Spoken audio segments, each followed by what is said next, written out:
بسم اللہ الرحمن الرحیم۔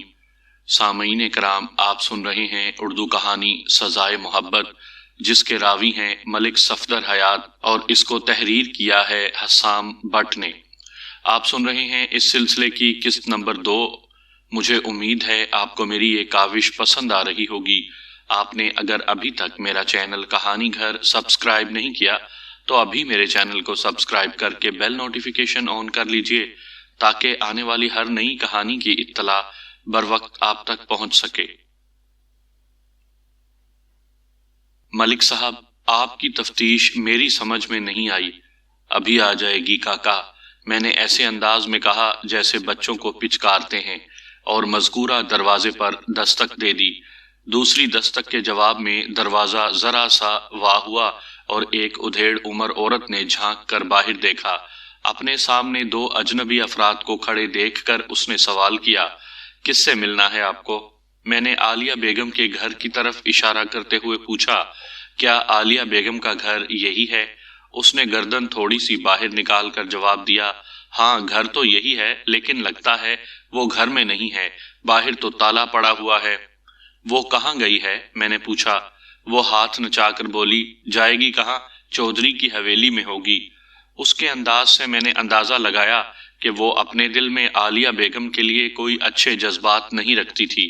میرے تجربے کے مطابق اس عورت کی عمر 40 سے تجاوز کر چکی تھی۔ وہ مزاج کی خاصی تیز لگتی تھی۔ میں نے ابھی تک اس سے یہ نہیں پوچھا تھا کہ کیا واقعی وہ بابا بشیر احمد کی بیوی تھی یا میں نے کسی غلط دروازے پر دستک دے دی تھی۔ میں ایک ایک قدم طے شدہ منصوبے کے تحت اٹھا رہا تھا۔ وہ مختار بی بی کے سوا اور کوئی نہیں ہو سکتی تھی۔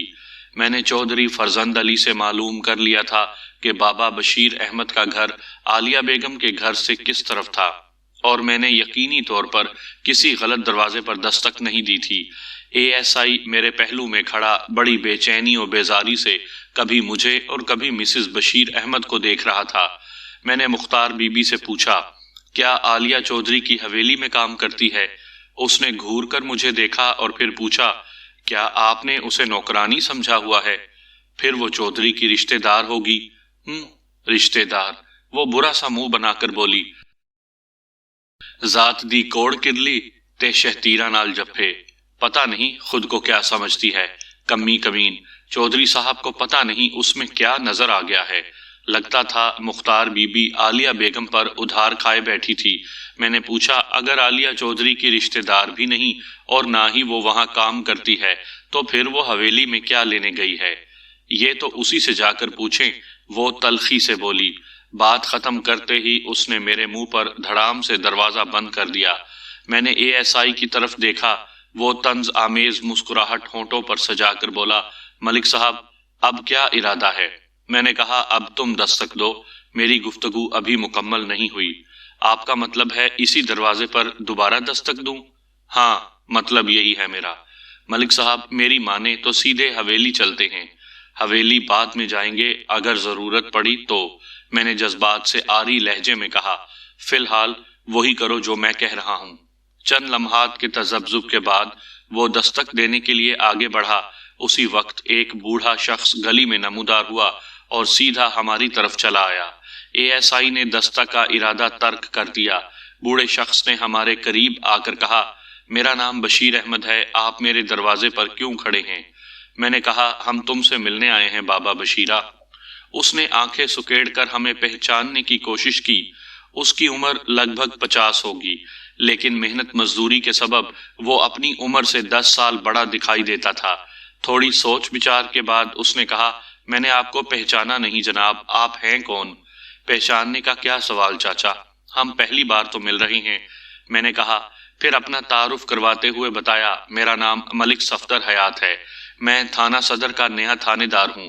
پھر میں نے اے ایس آئی کی طرف اشارہ کیا، یہ رانا افضل اسسٹنٹ سب انسپیکٹر ہے۔ او پولیس؟ وہ گھبراہٹ آمیز لہجے میں بولا، آپ مجھ سے کیوں ملنا چاہتے ہیں؟ پریشان ہونے کی کوئی ضرورت نہیں ہے چاچا، میں نے تسلی آمیز لہجے میں کہا، ہم تم سے امیر علی کے بارے میں کچھ جاننا چاہتے ہیں۔ امیر علی؟ کیا ہوا اسے؟ وہ تفکر آمیز لہجے میں بولا، میں نے دائیں بائیں دیکھتے ہوئے کہا، یہاں گلی میں کھڑے ہو کر بات کرنا مناسب نہیں، کیا ہم تمہارے گھر کے اندر نہیں بیٹھ سکتے؟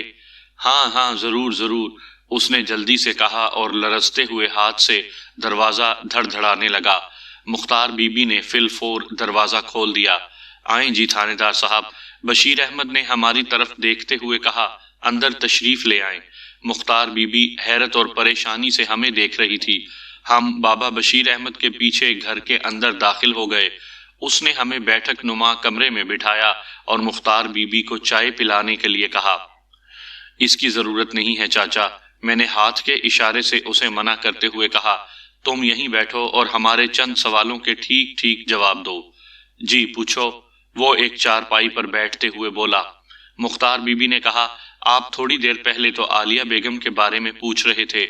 ہاں، میں نے اس بات میں سر ہلایا، ہم عالیہ بیگم، صفیہ اور امیر علی کے بارے میں تفتیش کر رہے ہیں۔ کیسی تفتیش؟ وہ تیوری چڑھا کر بولی، پھر پوچھا، کیا واقعی آپ لوگوں کا تعلق پولیس سے ہے؟ پہلے تو آپ نے مجھے یہ بات نہیں بتائی تھی۔ ہم ہر بات ضرورت پڑنے پر بتاتے ہیں، میں نے معنی خیز لہجے میں کہا، اور کوئی بات بغیر ضرورت کے بھی پوچھ سکتے ہیں۔ اس کے چہرے کے تاثرات سے میں نے اندازہ لگایا کہ وہ میری بات کی گہرائی تک نہیں پہنچی تھی۔ اس نے اپنے خاوند کی طرف اشارہ کرتے ہوئے کہا، ان کو کھانا تو کھا لینے دیں، صبح کے گئے ہوئے ابھی آئے ہیں۔ مجھے معلوم ہے کہ بابا بشیر احمد دوپہر کا کھانا کھانے گھر آتا تھا، پھر تھوڑا آرام کر کے دوبارہ کارخانے چلا جاتا تھا، جہاں سے اس کی واپسی شام کو ہوتی تھی۔ دوبارہ کارخانے جاتے ہوئے وہ امیر علی کے لیے کھانا لے جاتا تھا۔ بشیر احمد اور مختار بی بی اس گھر میں اکیلے رہتے تھے، ان کی کوئی اولاد نہیں تھی۔ بشیر احمد نے اپنی بیوی سے کہا، کھانا میں بعد میں کھا لوں گا، پہلے تھانے دار صاحب پوچھ پرتیت تو کر لیں۔ میں نے کہا، چاچا تم پہلے کھانا کھا لو، پوچھ تاچھ میں شام بھی ہو سکتی ہے۔ پھر میں نے مختار بی بی کی طرف دیکھتے ہوئے اضافہ کیا، تم اپنے خاوند کو کھانا کھلاؤ، اس وقت تک ہم گھوم پھر کر تمہارے گھر کا جائزہ لیتے ہیں۔ جب تک بابا بشیر احمد نے 2-4 لقمے زہر مار کیے، اس دوران میں نے ان کے گھر کا تفصیلی معائنہ کر لیا۔ میری خصوصی توجہ عالیہ بیگم اور بشیر احمد کے گھروں کی درمیانی دیوار پر رہی تھی، جو چودھری فرزند علی کے بیان کے باموجب واقعی 5 فٹ بلند تھی۔ امیر علی بآسانی یہ دیوار پھلانگ کر عالیہ بیگم کے صحن میں پہنچ سکتا تھا۔ بابا بشیر احمد کھانے سے فارغ ہوا تو میں نے مختار بی بی کی موجودگی میں اسے حالات کی سنگینی سے آگاہ کیا۔ وہ دونوں امیر علی اور صفیہ کے بارے میں جان کر پریشان ہو گئے۔ میرے مختلف سوالات کے جوابات میں انہوں نے مجھے جو معلومات فراہم کی، میں اس کا خلاصہ آپ کی خدمت میں پیش کرتا ہوں۔ صفحات کی تنگی کے باعث تفصیلات کی گنجائش نہیں۔ امیر علی موضع سمبڑیال، ضلع سیالکوٹ کا رہائشی تھا۔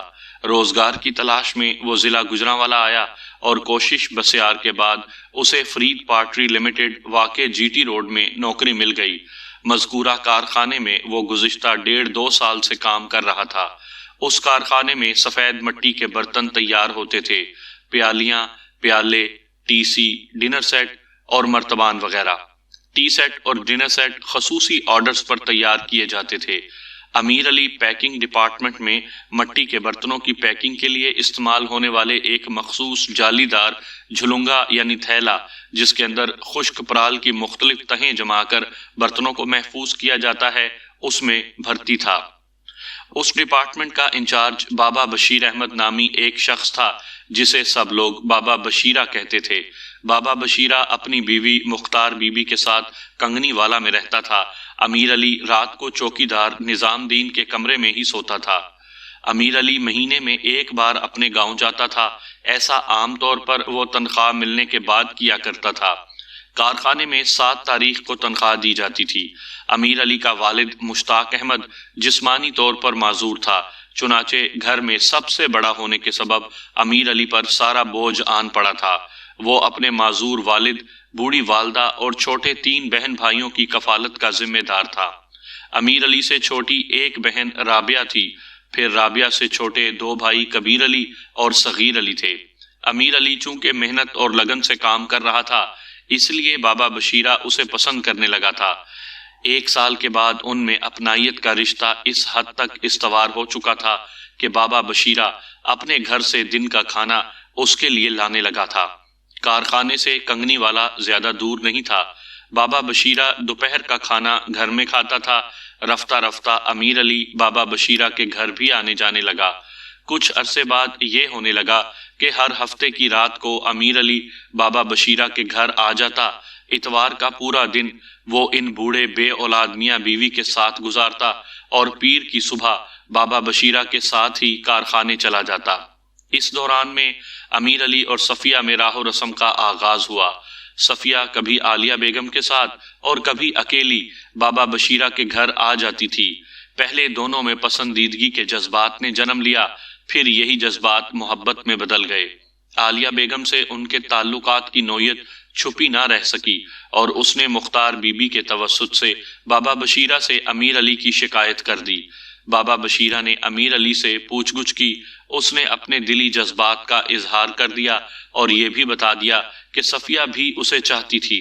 بابا بشیرہ نے امیر علی کو حد الوسع سمجھانے کی کوشش کی، لیکن وہ بضد تھا کہ ہر قیمت پر صفیہ کو اپنا کر رہے گا۔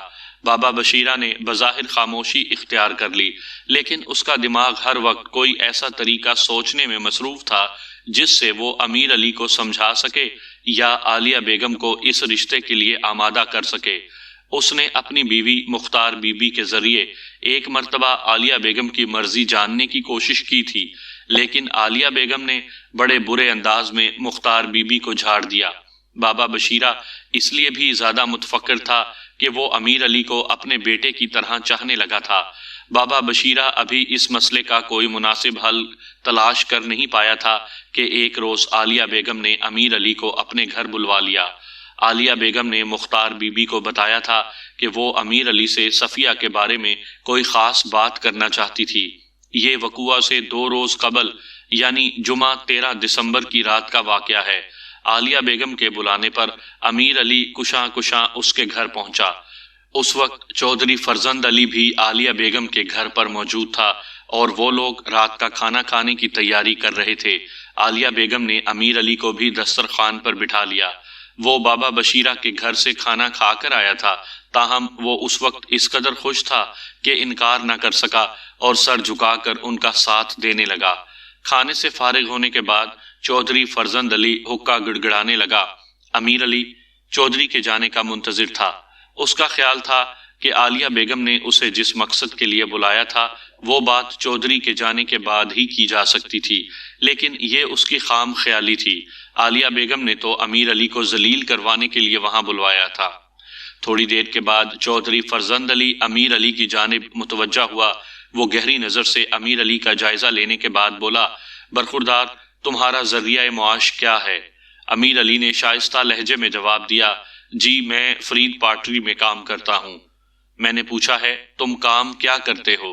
چودھری بدستور اسے گہری نظر سے گھور رہا تھا۔ چودھری کے انداز نے امیر علی کو بوکھلا دیا۔ وہ جلدی سے بولا، میں وہاں پیکنگ کا کام کرتا ہوں۔ عالیہ بیگم نے تحقیر آمیز انداز میں مداخلت کی، انگریزی کے الفاظ استعمال کرنے سے انسان کی شان نہیں بڑھ جاتی۔ چودھری صاحب کو سیدھی طرح کیوں نہیں بتاتے کہ تم ترنگڑ بھرتے ہو؟ امیر علی کے چہرے پر ایک رنگ سا آ کر گزر گیا۔ عالیہ بیگم کے رویے سے چودھری فرزند علی کے سامنے اسے سبکی محسوس ہوئی تھی۔ اس نے اپنے لہجے کو مضبوط بناتے ہوئے کہا، محنت مزدوری کرنا کوئی بری بات نہیں ہے خالہ عالیہ۔ تم نے ٹھیک کہا ہے، محنت مزدوری کرنا واقعی کوئی بری بات نہیں ہے۔ عالیہ بیگم نے اس پر حقارت کی ایک نگاہ ڈالتے ہوئے کہا، لیکن اپنی اوقات کو بھول جانا بہت بری بات ہے۔ میں سمجھا نہیں عالیہ، چودھری نے مصنوعی حیرت کا اظہار کرتے ہوئے کہا۔ چودھری صاحب، عالیہ بیگم چودھری کو مخاطب کرتے ہوئے بولی، ترنگڑ بھرنے والا یہ شخص میری صفیہ پر ریجھا ہوا ہے اور اس سے شادی کے خواب دیکھ رہا ہے۔ یہ منہ اور مسور کی دال۔ چودھری فرزند علی نے امیر علی کو مخاطب کرتے ہوئے کہا، کیا عالیہ درست کہہ رہی ہے؟ جی چودھری صاحب، وہ بے خوفی سے بولا، میں اور صفیہ ایک دوسرے کو پسند کرتے ہیں۔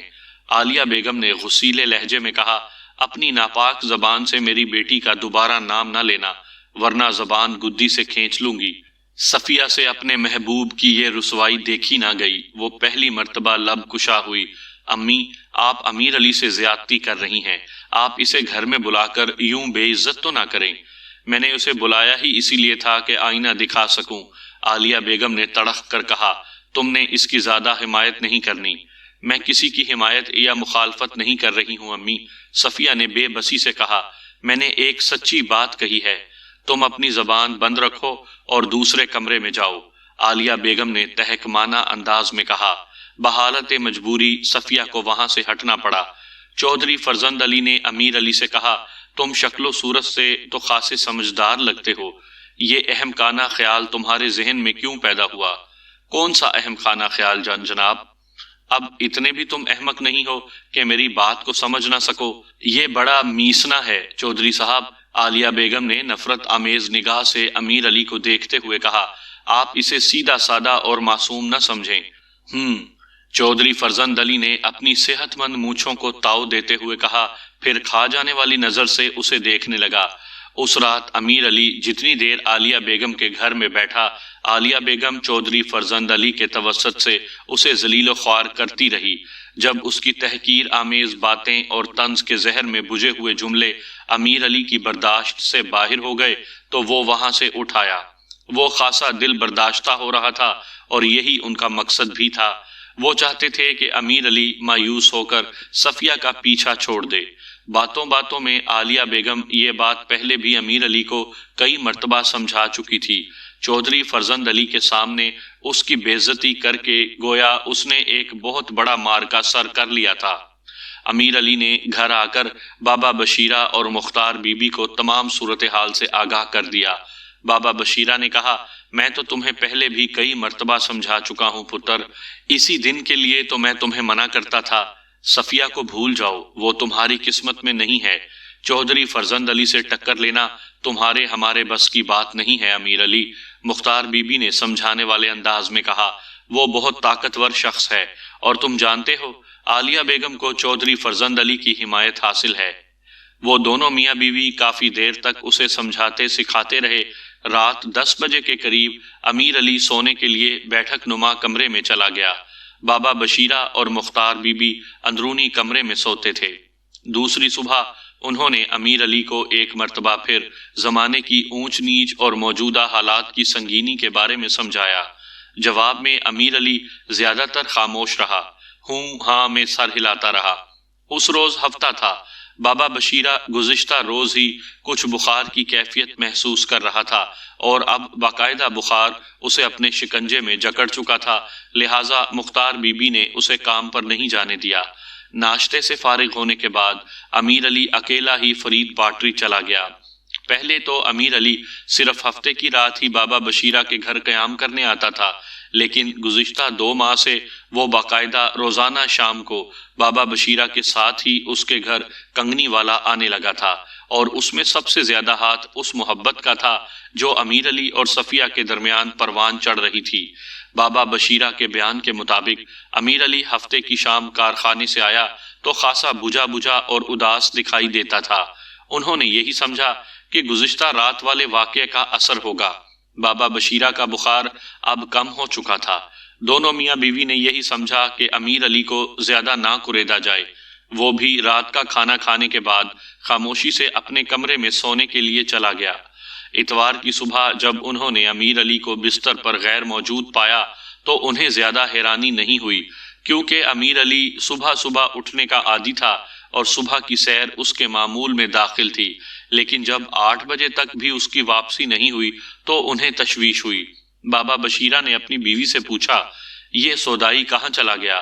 خدا خیر کرے، اب تک تو اسے واپس آ جانا چاہیے۔ مختار بی بی بھی پریشان ہو گئی، وہ کل ہی سے بڑا غم زدہ دکھائی دے رہا تھا۔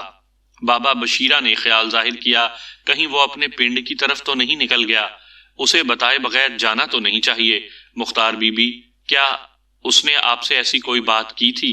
بابا بشیرہ نے نفی میں سر ہلایا، پھر بولا، مجھے تو اس نے ایسی کوئی بات نہیں بتائی، یہ تو میں نے اندازہ لگایا ہے۔ مجھے تو ڈر ہے وہ کوئی ایسا ویسا قدم نہ اٹھا بیٹھے۔ تم ٹھیک کہتی ہو، یہ عمر بڑی عجیب ہوتی ہے۔ وہ پورا دن مختلف قسم کی قیاس آرائیاں کرتے رہے۔ شام تک وہ اس نتیجے پر پہنچ گئے کہ امیر علی یقینی طور پر اپنے گاؤں سمبڑیال چلا گیا ہوگا۔ دوسری صبح پیر کے روز بابا بشیرہ اکیلا ہی کارخانے چلا گیا، کیونکہ اس وقت تک امیر علی واپس نہیں آیا تھا۔ اسی دن کی دوپہر کو بابا بشیرہ میرے سامنے بیٹھا میرے سوالات کے جوابات دے رہا تھا۔ پوری بات سننے کے بعد میں نے پوچھا، چاچا بشیرہ، اب تمہارا کیا خیال ہے؟ حالات و واقعات سے تو یہی پتہ چلتا ہے کہ امیر علی صفیہ کو گھر سے بھگا کر لے گیا ہے۔ دونوں ہی کل صبح سے غائب ہیں۔ مختار بی بی اپنے خاوند سے پہلے ہی بول اٹھی، پر عالیہ نے تو کل مجھے بتایا تھا کہ صفیہ قلعہ دیدار سنگھ گئی ہوئی ہے اور چند دن کے بعد واپس آئے گی۔ اس نے سب کو یہی بتایا ہے۔ میں نے کہا، وہ نہیں چاہتی کہ جوان بیٹی کے گھر سے غائب ہونے کی وجہ سے اس کی عزت پر کوئی حرف آئے۔ عزت؟ مختار بی بی نے برا سا منہ بنا کر گردن کو ایک جانب جھٹکا دیا، پھر بولی، کہاں کی عزت تھانے دار صاحب؟ پورا پنڈ اس کی حرکتوں سے واقف ہے، بس چودھری صاحب کے ڈر سے کوئی زبان نہیں کھولتا۔ بابا بشیرہ نے خوشمگی نظر سے اپنی بیوی کو دیکھا۔ بری بات ہے مختار، دوسروں کے بارے میں کچھ کہنے سے پہلے چنگی طرح سوچ لینا چاہیے۔ تو کیا میں جھوٹ بول رہی ہوں؟ وہ چیخ کر بولی، چودھری فرزند علی اس کے گھر کیا لینے آتا ہے؟ بابا بشیرہ نے کہا، چودھری صاحب اس کے گھر والے کے دوست تھے، اس لیے ماں بیٹی کا خیال رکھتے ہیں۔ میں جانتی ہوں چودھری کس قسم کا خیال رکھتا ہے، اس چلاکوں کا، مختار بی بی نے معنی خیز انداز میں کہا۔ بابا بشیرہ ایک مرتبہ پھر اسے سرزنش کرنے لگا۔ میں نے مختار بی بی کو عالیہ بیگم کے خلاف بولتے ہوئے دیکھا تو اسے کریدنا شروع کیا۔ میرے مختلف سوالات کے جوابات میں اس نے اپنے جن خیالات کا اظہار کیا وہ گاؤں والوں کے اس شک کی تصدیق کرتے تھے کہ چودھری فرزند علی اور عالیہ بیگم کے درمیان بڑی پر اسرار قسم کی کھچڑی پک رہی تھی۔ مختار بی بی نے عالیہ بیگم کے خلاف اپنے دل کی بھڑاس خوب اچھی طرح نکالی۔ اس کے اس عمل کے پیچھے یہ عنصر تھا کہ جب مختار بی بی نے امیر علی کے رشتے کی بابت عالیہ بیگم سے کی تھی تو اس نے مختار بی بی کو بڑی بری طرح لتاڑا تھا۔ عالیہ بیگم کی طرف سے مختار بی بی کا دل غم و غصے سے بھرا ہوا تھا۔ اس نے بابا بشیرہ کے مسلسل گھورنے کے باوجود بھی اپنا غبار نکال لیا تھا۔ اب تک مجھے جو معلومات حاصل ہوئی تھیں ان کی روشنی میں تو یہی دکھائی دے رہا تھا کہ امیر علی اور صفیہ ایک ساتھ ہی کہیں غائب ہوئے تھے، لیکن ایک بات میری سمجھ میں نہیں آ رہی تھی کہ چودھری فرزند علی اور عالیہ بیگم نے امیر علی اور صفیہ کے درمیان پلنے والی محبت کو مجھ سے چھپانے کی کوشش کیوں کی تھی۔ ان کے اس رویے کو دیکھتے ہوئے میں نے بھی دل میں ایک فیصلہ کر لیا۔ اسی فیصلے کے پیش نظر میں نے بابا بشیرہ اور مختار بی بی سے تاکیدی انداز میں کہا، ہمارے درمیان جو گفتگو ہوئی ہے وہ چودھری فرزند علی اور عالیہ بیگم تک نہیں پہنچنا چاہیے۔ آپ کا جو حکم سرکار۔ بابا بشیرہ نے فرما برداری سے کہا، آپ کہیں گے تو ہم کسی سے بھی اس کا ذکر نہیں کریں گے۔ میں تو پورے پنڈ کو بتاؤں گی کہ عالیہ کی کڑی کسی کے ساتھ نٹ گئی ہے۔ مختار بی بی نے زہریلے لہجے میں کہا، تیرا دماغ تو ٹھیک ہے بھلیے لوکے۔ بابا بشیرہ نے غصے سے کہا۔ وہ اپنے خاوند کے غصے کو نظر انداز کرتے ہوئے بولی، پنڈ والے تو یہ سمجھ رہے تھے کہ عالیہ کوئی چند چڑھانے والی ہے، لیکن صفو تو اس سے بھی تیز نکلی۔ میں نے سخت لہجے میں کہا، مختار بی بی یہ مت بھولو کہ بقول تمہارے صفیہ جس کسی کے ساتھ نٹ گئی ہے وہ کسی یعنی تمہارے گھر کا فرد تھا۔ میری نرمی کا غلط مطلب نہ لو، میں تم دونوں کو اغوا کے معاملے میں گرفتار کر سکتا ہوں۔ صفیہ کی ماں نے میرے پاس اغوا کی رپورٹ درج کروائی ہے۔ بابا بشیرہ نے ملتجیانہ لہجے میں جلدی سے کہا، میں اس کی جگہ آپ سے معافی مانگتا ہوں تھانے دار صاحب۔ عالیہ نے اس کی بے عزتی کی تھی، یہ اپنے کلیجے کی ٹھنڈک کے لیے اس کے خلاف بڑھ چڑھ کر بول رہی ہے، آپ اسے معاف کر دیں۔ پھر وہ بیوی کی جانب دیکھتے ہوئے بولا، تمہاری مت ماری گئی ہے جو اس قسم کی باتیں کر رہی ہو۔ میں نے کہا، صفیہ کے اغوا کی رپورٹ درج ہو چکی ہے، بلکہ صفیہ کی بازیابی کے لیے میں نے تفتیش کا آغاز بھی کر دیا ہے۔ میری جگہ کوئی دوسرا تھانے دار ہوتا تو فوری طور پر تم دونوں کو پکڑ کر تھانے میں بند کر دیتا۔ امیر علی کی تلاش تو بعد میں شروع ہوتی۔ میں اگر تم لوگوں کے ساتھ رعایت سے کام لے رہا ہوں تو تم بھی مجھ سے تعاون کرو۔ یہ سچ ہے کہ صفیہ والا معاملہ اب زیادہ دیر چھپایا نہیں جا سکتا، بہت جلد پورے پنڈ کو اس کی خبر ہو ہی جائے گی۔ میں کسی خاص وجہ سے یہ بات کہہ رہا ہوں کہ ہماری گفتگو کا چودھری اور عالیہ کو پتہ نہ چلے۔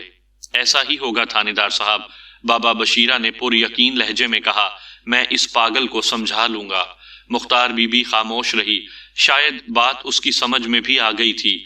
میں کچھ کہنے کا ارادہ کرنے ہی والا تھا کہ اسی وقت بیرونی دروازے پر دستک ہوئی۔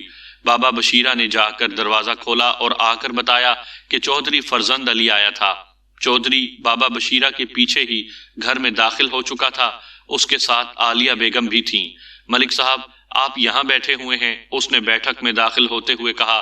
جناب میں ادھر حویلی میں آپ کے انتظار میں سوکھ رہا ہوں، میں آپ کے پاس ہی آیا تھا۔ میں نے اٹھتے ہوئے کہا، سوچا دو چار باتیں بابا بشیرہ سے بھی کر لوں۔ آپ کو کیسے پتا چلا کہ میں یہاں ہوں؟ ملک صاحب میں اس پنڈ کا چودھری ہوں۔ وہ اپنی فربا مونچھوں پر تاؤ دیتے ہوئے بولا، مجھے سب خبر رہتی ہے، اس پنڈ میں کون آیا اور کون گیا۔ میں نے سراہنے والے انداز میں کہا، بہت خوب چودھری صاحب، آپ تو خاصے باخبر آدمی ہیں۔ وہ اپنی تعریف سن کر خوش ہو گیا، پھر مختار بی بی کی طرف دیکھتے ہوئے پوچھا، ملک صاحب اس عورت نے آپ کو کوئی نئی پٹی تو نہیں پڑھا دی؟ میں کسی کی پٹیوں میں نہیں آتا چودھری صاحب، میں نے ذو معنی انداز میں کہا، اپنے ذہن سے سوچتا ہوں، حالات کا تجزیہ کرتا ہوں، پھر قانون کے دائرے میں رہتے ہوئے کوئی عملی قدم اٹھاتا ہوں۔ آپ فکر نہ کریں، ہر حال میں قانون کے تقاضے پورے ہوں گے۔ وہ میرا مطلب یہ تھا کہ میں نے اس کی بات کاٹتے ہوئے کہا، میں نے کہا نا، پریشانی کی کوئی بات نہیں ہے، آپ بالکل مطمئن رہیں، میں قانون کی پٹی پڑھایا ہوا ہوں۔ وہ جزبز ہو کر بولا، ان لوگوں نے کچھ بتایا ہے کہ وہ حرامزادہ کہاں گیا ہے؟ یہ دونوں اس کے بارے میں کچھ نہیں جانتے، میں نے ٹھوس لہجے میں کہا، اور یہ کوئی جھوٹ بھی نہیں تھا۔ چودھری نے باہر کی جانب قدم اٹھاتے ہوئے کہا، آئیں میں آپ کو موقع دکھا دوں۔ میں ASI رانا افضل کے ساتھ چودھری کے پیچھے ہی بابا بشیرہ کے گھر سے نکل آیا۔ میرے ذہن میں ہر لمحے یہ خدشہ موجود رہا تھا کہ کہیں عالیہ بیگم اور مختار بی بی کوئی محاذ نہ کھول لیں، لیکن خیریت گزری کہ مختار بی بی نے میری ہدایت پر عمل کیا اور عالیہ بیگم نے بھی کوئی تلخ اور ترش بات نہیں کی تھی۔ چودھری نے عالیہ بیگم کے گھر کے اندر داخل ہوتے ہوئے کہا، مجھے تو شک ہے ملک صاحب، یہ بڈھا بڈھی ضرور امیر علی کے بارے میں کچھ نہ کچھ جانتے ہوں گے، آپ ان پر ذرا سختی تو کریں، ممکن ہے کوئی کام کی بات معلوم ہو جائے، ضرورت پڑی تو میں ان دونوں کو حوالات میں ڈال دوں گا، میں نے تسلی آمیز لہجے میں کہا۔ پھر ASI کو مخاطب کرتے ہوئے ہدایت کی، رانا تم ذرا بابا بشیرہ سے کہہ آؤ کہ گھر میں ہی رہے، میں بھی اس کے ساتھ فرید پاٹری چلوں گا۔ ASI چلا گیا تو چودھری مجھے اس کمرے میں لے آیا جہاں صفیہ وقوعہ کے روز رات کو سوئی تھی۔ وہ ایک اندرونی کمرہ تھا۔ عالیہ بیگم مجھے بتا چکی تھی کہ صفیہ الگ کمرے میں سوتی تھی۔ عالیہ بیگم میرے قریب ہی کھڑی تھی۔ میں نے اس سے سوال کیا، عالیہ بیگم کیا آپ کو اچھی طرح یاد ہے کہ صفیہ نے رات سونے سے پہلے دروازے کو اندر سے کنڈی لگائی تھی؟ آپ بھی کمال کرتے ہیں تھانے دار صاحب، وہ بیزاری سے بولی، اگر صفیہ نے دروازے کو کنڈی لگائی ہوتی تو وہ شیطان اندر داخل کیسے ہو سکتا تھا؟ میں نے کہا، اس کا مطلب ہے دروازہ اندر سے بند نہیں تھا۔ یہ جملہ میں نے بڑے سرسری انداز میں ادا کیا تھا۔ کچھ دیر سوچنے کے بعد میں نے عالیہ بیگم سے پوچھا، اچھی طرح سوچ کر بتائیں، گزشتہ چند روز میں آپ نے کسی معاملے پر صفیہ کو ڈانٹ ٹپٹ تو نہیں کی تھی؟ بالکل نہیں تھانے دار صاحب۔ آپ نے صفیہ کے رویے میں کوئی غیر معمولی بات محسوس کی ہو؟ نہیں جناب، اس نے نفی میں سر ہلایا، سب کچھ معمول کے مطابق تھا۔ میں نے کہا، اگر واقعی امیر علی نے آپ کی بیٹی کو غائب کیا ہے تو اس کا مطلب یہ ہے کہ اس نے صفیہ کو گھر سے نکالنے سے پہلے ضرور بے ہوش کیا ہوگا۔ بصورت دیگر صفیہ یقینی طور پر مزاحمت کرتی اور شور شرابے سے آپ کی آنکھ کھل جاتی۔ میرا بھی یہی اندازہ ہے ملک صاحب، چودھری فرزند علی نے کہا۔ اس چال باز نے بڑی منصوبہ بندی سے صفیہ کو غائب کیا ہے۔ اگر وہ ایک بار میرے ہتھے چڑھ جائے تو میں اس کی ساری چال بازی اسی کے راستے نکال دوں گا۔ بات ختم کرتے ہی چودھری جھینپ گیا۔